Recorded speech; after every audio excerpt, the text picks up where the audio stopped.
అరే ఎలా మీ సార్ గిండె చేసేది మ్యాచ్ కాదంట.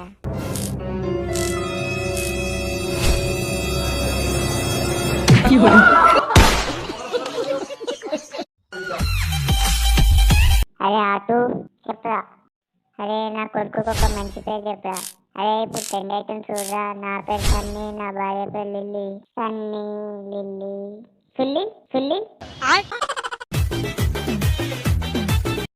అరే ఊరికే తింటున్నా నువ్వు. చింటానా చెప్తా, మా చింటానాతో మాట్లాడరా. చింటానా ఇంత మాట్లాడు. నీకు ఒకసారి ఎత్తే దిమాగ్ పనిచేయారా. బ్యాంక్ ఎలావుడే మేము కలిసి తిరుగుతున్నావు అంట. గుద్ద పలిసిందా లంజోడక నోట మొట్ట పెట్టి కొడతా బ్యాంక్ ఎలావుడే.